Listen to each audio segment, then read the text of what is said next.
Matapos ang sunod-sunod na blind item at social media speculation tungkol sa sekretong pagdadalang tao ni Rere Madrid na nauwi sa biglaang pagpapakasal, tuluyan ang kinumpirma nila Kai Soto ang pagsisimula ng kanilang bagong yugto bilang magulang sa pamamagitan ng kanilang pregnancy announcement. The Philippine Showbiz List presents detalye sa confirmed pregnancy ni Rere Madrid sa first baby nila ni Kai Soto. The blind item about the pregnancy. Nagsimula ang usap-usapan noong April 2026 nang lumabas sa isang pep blind item tungkol sa isang pretty young star at tall and handsome personality na di umano'y nagdadalang tao. Ayon sa ulat, hindi inaasahan ng magkasintahan ang pagbubuntis ngunit tinanggap nila ito at naghahanda sa susunod na hakbang ng kanilang relasyon.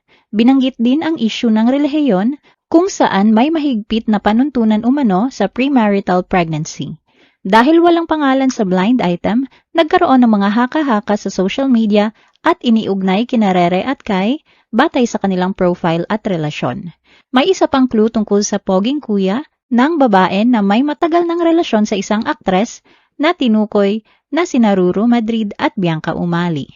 Isang mas seryosong usapin ang sumiklab sa mga religious circle, parehong pinalaki ang pamilya ni Kai at Rere bilang mga debotong kasapi ng INC, isang relihiyon na kilala sa pagkakaroon ng napakahigpit na mga panuntunan sa moralidad at pakikipagrelasyon bago ang kasal. Sa isang thread na may user na nagbahagi na di umano'y opisyal na binasa sa mga lokal na kapilya ang pagtitiwalag sa mga pangalang Athena Madrid at Kai Zachary Soto dahil sa pamumuhay ng labag sa Kristiyano. Makalipas ang ilang araw, naglabas ang PEP ng follow-up blind item na nagsasabing ang couple ay nakatakda ng magpakasal. Inaayos na raw ng pamilya ng dalawang partido ang sitwasyon at tinatanggap ang mga pangyayari. Ayon sa source, may kumakalat na chismis tungkol sa pagkakatiwalag, ngunit hindi raw ito tugma sa kanilang impormasyon at maayos ang sitwasyon basta matuloy ang kasal pero hindi malinaw kung i-a-announce pa nila ito sa publiko.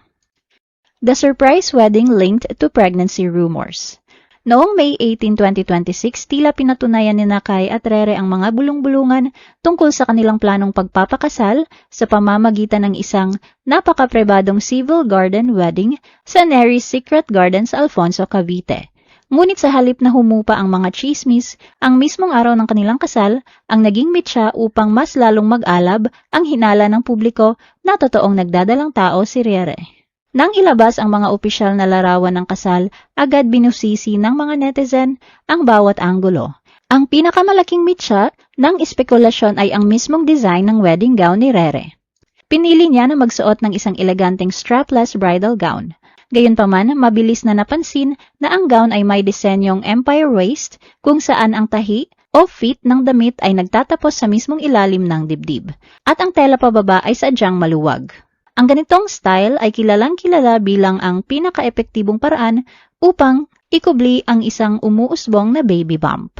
Ang biglaang pagpili sa isang simpleng civil ceremony sa labas ng tradisyonal na kapilya ng INC ay binigyang kahulugan ng mga netizens bilang isang malinaw na indikasyon ng pagmamadali.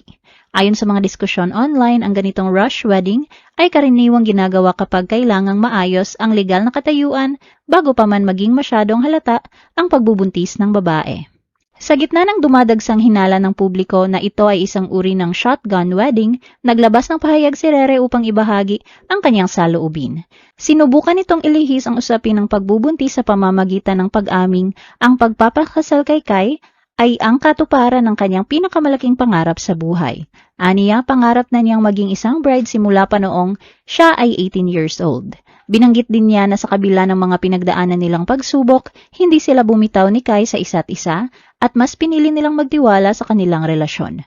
Ngunit hindi nito tuluyang napatay ang kuryosidad ng publiko. The pregnancy announcement. Mahigit isang buwan matapos ang kanilang kasal, opisyal na winakasan ni Kai at Rere ang ilang buwang pagtatago at pag-iwas sa mga tanong ng publiko.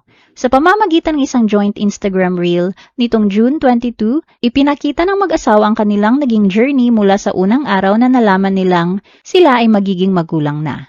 Sa video, makikita ang mga eksena kung saan personal na ibinalita ni Kai sa pamilya ni Rere ang tungkol sa kanyang pagbubuntis.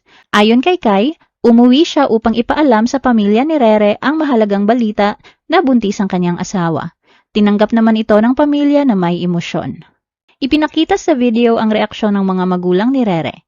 Ayon sa ama ni Rere, hinintay niya pa umano na sabihin ng mag-asawa na prank lamang ito at nagtanong pa siya kung handa na si Kai sa responsibilidad. Nagpahayag din siya ng pag-aalala at paalala kay Kai na huwag sasaktan si Rere at panatilihin ang pagmamahal dito habang buhay. Sa huli, sinabi rin niyang masaya siya dahil naniniwala siyang nasa tamang tao ang kanyang anak. Makikita rin sa video ang reaksyon ni Ruru na nagsabing masaya siya para sa kanyang kapatid at buo ang kanyang suporta sa desisyon nito. Ayon sa kanya, walang dahilan para magalit at sa halip ay handa siyang maging kakampi ng kapatid. Bukod sa mga reaksyon ng pamilya, ipinakita rin sa video ang ilang clips ng kanilang medical check-up at ang baby bump ni Rere, na sinasabing nasa 7 linggo na ang pagbubuntis. Sa caption ng kanilang post, ibinahagi ni Rere at Kai na matagal nilang inilihim ang balita at iningatan ito sa kanilang pribadong mundo. Inilarawan nila ito bilang isang espesyal na yugto ng kanilang buhay na puno ng saya at pag-asa. Sa huli, opisyal nilang inanunsyo na sila ay naghihintay ng kanilang unang anak at tinawag nila ito bilang simula ng kanilang greatest adventure bilang mag-asawa at magiging magulang.